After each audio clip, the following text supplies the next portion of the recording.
मुख्यमंत्री अब यहां संबोधित करने के लिए पूरी तरह तैयार और अब यहां संबोधित करेंगे।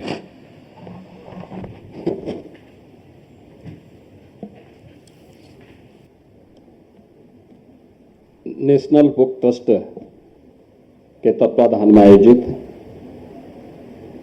गोमती पुस्तक महोत्सव के आज के तृतीय संस्करण के उद्घाटन कार्यक्रम में मंच में उपस्थित नेशनल बुक ट्रस्ट के अध्यक्ष professor Milan Marathi ji, director National Book Trust colonel Yuvraj Malik ji, Uttar Pradesh सरकार में सलाहकार के रूप में अपनी सेवाएं प्रदान कर रहे शमलेश कुमार अवस्थी जी, मंडलायुक्त लखनऊ श्रीमती रोशन जैकब जी, नेशनल बुक ट्रस्ट से जुड़े हुए सभी पदाधिकारीगण, यहां पर आए हुए सभी प्रमुख लेखकगण और लखनऊ के मेरे सभी पुस्तक प्रेमी बहनों और भाइयों, मैं सबसे पहले नेशनल बुक ट्रस्ट को गोमती पुस्तक महोत्सव के लिए हृदय से धन्यवाद देते हुए उनके इस तृतीय संस्करण के प्रति अपनी शुभकामनाएं व्यक्त करता हूं।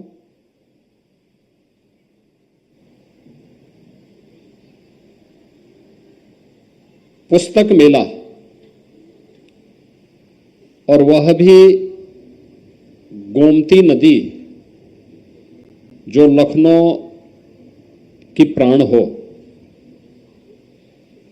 उसके तट पर यह एक अभिनव प्रयास है और मैं नेशनल बुक ट्रस्ट और उत्तर प्रदेश शासन से जुड़े हुए हमारे लखनऊ विकास प्राधिकरण, लखनऊ प्रशासन, इन सभी को हृदय से इस अभिनव प्रयास के लिए धन्यवाद देता हूं। बहनों और भाइयों, हम सब जानते हैं भारत की परंपरा प्राचीन काल से ही ज्ञान के प्रति आग्रही रही है। ज्ञान की ये परंपरा श्रीमद् भगवत गीता में भी नहि ज्ञाने न सदृश्यम पवित्रम में विद्यते किस भाव के साथ हम सबको एक नई प्रेरणा प्रदान करता है। अभी यहां पर नेशनल बुक ट्रस्ट के अध्यक्ष प्रोफेसर मिलन मराठी जी ने जो बातें कही, एक चैलेंज हम सबके सामने जरूर आया है और वो आया है कि आज के इस डिजिटल युग में हम अधिकाधिक स्मार्टफोन में कैद होकर के रह गए हैं। टेक्नोलॉजी का इस्तेमाल पहले मनुष्य करता था, अब वहां उस स्थिति पर हम पहुंच रहे हैं जब टेक्नोलॉजी हमारा इस्तेमाल करने लग गया है और हमें इससे बचना होगा। एक एवरेज युवा के 24 घंटे के कार्यक्रमों को अगर हम देखते हैं तो लगभग उसके 6 घंटे अपने स्मार्टफोन पर या डिजिटल प्लेटफॉर्म पर व्यतीत होते हैं। यानी वह अपने जीवन का एक चौथाई हिस्सा वह अगर किसी सार्थक प्रयास के लिए लगाएं तो उसके लिए भी, उसके स्वास्थ्य के लिए भी और समाज और राष्ट्र के लिए भी उपयोगी हो सकता है। और यही कारण है अच्छा लेखन, उन अच्छे लेखकों की कृतियों के प्रति आम जनमानस का जो रुझान होना चाहिए, उस रुझान में कमी देखने को मिली है। हमें फिर से ऐसी कालजयी रचना को आगे बढ़ाने के लिए लेखकों को भी प्रोत्साहित करना होगा और साथ साथ पाठकों को भी उसके प्रति जोड़ने के लिए तैयार होना होगा। और इसीलिए मैंने अभी कुछ देर पहले जब हम लोग यहां पर बच्चों के साथ मेरा संवाद चल रहा था तो मैंने उनसे यही कहा, प्रयास होना चाहिए परंपरागत पाठ्यक्रम के साथ साथ कुछ ऐसी रचनात्मक पुस्तकों को भी हम बच्चों को दें जो उसके मन में एक नई भावना का जागरण कर सके। याद रखना, भारत की जो परंपरा थी मूल रूप से वह श्रुति परंपरा थी, श्रवण की परंपरा थी। एक कालखंड के बाद हमारे ऋषि परंपरा को इस बात का एहसास हुआ होगा कि एक समय ऐसा भी आएगा कि जब लोग इस परंपरा के प्रति उतना आग्रही न बन पाए तो यही लखनऊ के पास सीतापुर के नैमिषारण्य में भारत की पूरी वैदिक ज्ञान की परंपरा को हजारों ऋषि मुनियों ने अपने चिंतन से, अपने मनन से एक लिपिबद्ध स्वरूप दिया था और नैमिषारण्य एक तीर्थ के रूप में विकसित हुआ। आप याद करिए, भारत की वैदिक ज्ञान की परंपरा को जिस भूमि पर लिपिबद्ध किया गया वो आज हमारे लिए एक तीर्थ बन गया। लेकिन एक लेखक अच्छी कालजयी रचना देता है तो हम उसके प्रति सम्मान का भाव व्यक्त नहीं कर पाते। उसकी कृति को घर घर तक पहुंचाने का जो कार्य होना चाहिए वह हम लोग करने में कोताही बरतते हैं। भारत की परंपरा तो इसके साथ जुड़ी रही है। हमारे यहां श्रवण, मनन और निधिध्यासन की एक परंपरा रही है, यानी सुनना, फिर उसका मनन करना और फिर उसका जो अच्छा है उसको अपने जीवन में आचरित भी करना। इस महान परंपरा के हम वारिस हैं और उस परंपरा को विस्मृत करके हम लोग जिस डिजिटल युग की तरफ जा रहे हैं, टेक्नोलॉजी का उपयोग हम करें, यह अच्छी बात है, लेकिन टेक्नोलॉजी हमारा इस्तेमाल करने लग जाए और हम टेक्नोलॉजी के दास बन जाएं, यह किसी भी देश और समाज के लिए अच्छा नहीं है। और इसीलिए प्रधानमंत्री जी ने एक बात कही और वह बात उन्होंने कही कि when citizens read the country leads, यानी जब लोग पढ़ते हैं तो देश बढ़ता है, आगे बढ़ता है। और उसको आगे बढ़ाने के लिए ही हम सबको उन कृतियों की ओर जाना पड़ेगा। और उत्तर प्रदेश तो इस दिशा से बहुत सौभाग्यशाली है कि हम लोगों ने आम जनमानस की सुविधा के लिए वैदिक संस्कृत को व्यवहारिक संस्कृत में देने के लिए महर्षि वाल्मीकि उत्तर प्रदेश की धरती में पैदा हुए और उन्होंने रामायण जैसी कालजयी रचना, दुनिया का पहला महाकाव्य उन्होंने रामायण के माध्यम से दिया था। समय के अनुरूप जब लोगों को लगा कि नहीं, अब संस्कृत के अलावा और भी व्यवहारिक चीज आनी चाहिए, तुलसीदास जी के बारे में कहते हैं कि तुलसीदास जी ने जब रामायण की रचना संस्कृत में करनी प्रारंभ की तो जितना लिखते थे उतना गायब हो जाता था।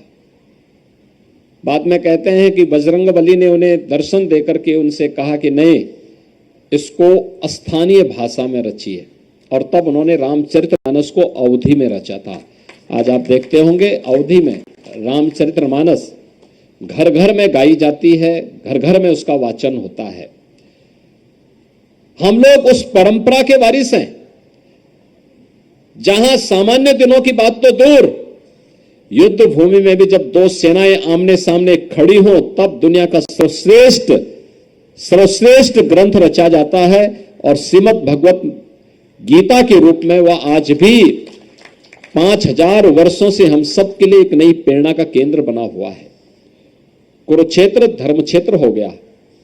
आज भी कौन ऐसा सनातन धर्मावलंबी होगा, नहीं होगा कि जो कुरुक्षेत्र जाकर के वहां पर उस कूप में स्नान करने की इच्छा न रखता हो। यानी उस महान परंपरा के हम वारिस हैं और वह महान परंपरा आज अपनी पुस्तकों से भाग रहा है। और यही कारण है कि हम डिजिटल युग में टेक्नोलॉजी के कितने दास हो चुके हैं कि आज बच्चों को गिनती नहीं आती, टेबल नहीं आदत उनको आती है। अगर कुछ आप उनको जोड़ने के लिए दे देंगे तो वो कहेगा कि साहब मैं थोड़ा कैलकुलेटर देख लूं, अपना स्मार्टफोन निकाल लूं। एक समय था ऐसा नहीं था। हम लोगों के समय में व्यक्ति को सब जानकारी होती थी, वो फटाफट कोई भी कितना भी कठिन हिसाब क्यों ना हो वो अपने हाथों से देख करके उन सब का हिसाब कर लेता था। आज हम धीरे धीरे करके उससे विमुख होते जा रहे हैं। और नेशनल बुक ट्रस्ट ने उत्तर प्रदेश सरकार के साथ मिलकर के एक पहल की है। एक अच्छी पहल है ये। इस पहल को हमें घर घर तक पहुंचाना है और मैंने जिला प्रशासन से भी कहा है। हमारा एक तो मैं कहूंगा कि चिंतन की परंपरा को हमें विकसित करना होगा।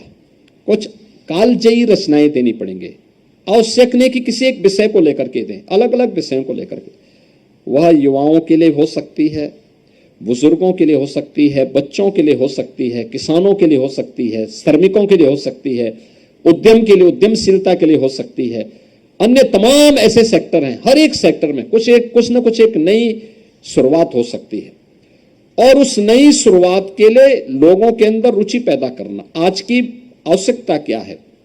पुस्तक मेले उसके उदाहरण बनने चाहिए। लोग किस प्रकार की पुस्तकों को पसंद कर रहे हैं। एक समय था जब मोटे ग्रंथ लोग खरीदते थे। एक समय आया, आज के समय में अगर हम कम पेज की रचनात्मक कृति उपलब्ध कराएंगे, काव्यात्मक रूप में कराएंगे, और भी रोचक बन सकती है। नए तथ्यों के साथ उसको हम आगे बढ़ा सकते हैं। और उस दिशा में हम लोगों का एक प्रयास आगे बढ़ना चाहिए।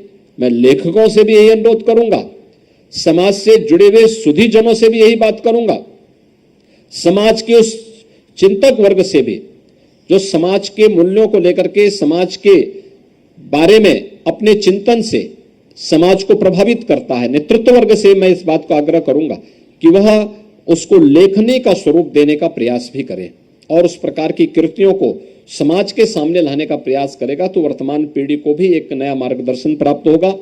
नेशनल बुक ट्रस्ट ने पहल प्रारंभ की है।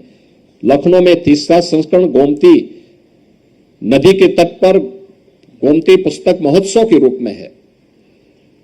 गोमती हमारे लिए केवल एक नदी नहीं है, यह एक संस्कृति, हमारे यहाँ नदी एक संस्कृति के रूप में मान्य रही है और उस संस्कृति को हम लोगों ने अपनी सभ्यता के साथ जोड़ा है।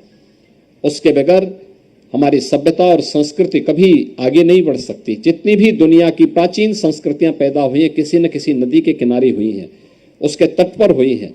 और गोमती के तट पर प्रदेश की राजधानी लखनऊ का स्थित होना, वहां पर इस पुस्तक मेले का शुभारंभ एक नई शुरुआत होगी। मुझे पूरा विश्वास है कि न केवल लखनऊ में बल्कि उत्तर प्रदेश में 18 कमिश्नरी मुख्यालय हैं। इन सब में नेशनल बुक ट्रस्ट को इस प्रयास को आगे बढ़ाना होगा। जिला प्रशासन प्रयास करे कि लखनऊ के हर एक संस्था की उपस्थिति इस पुस्तक मेले में अगले 9 दिन के अंदर हो। वे आए और जो भी पुस्तक मेले में आए अपनी रुचि के अनुसार कोई ना कोई पुस्तक का क्रय करके जरूर जाएं और यहां पर अपनी टिप्पणी भी लिखें। उन्हें क्या पसंद है, किस प्रकार का साहित्य पसंद करता है और पढ़ने की एक रुचि। अगर 6 घंटे आप डिजिटल दुनिया को दे रहे हैं, प्रयास होना चाहिए कि उसमें से थोड़ा थोड़ा कटौती करते हुए 2 घंटे आप पहले समय काटिए, उसको इधर अच्छी रोचक पुस्तकों, अपने परंपरागत पाठ्यक्रम के साथ साथ कुछ रचनात्मक कार्यक्रमों के साथ जोड़ करके अच्छी पुस्तकों के साथ भी जोड़ेंगे तो इसका लाभ आप सबको प्राप्त होगा।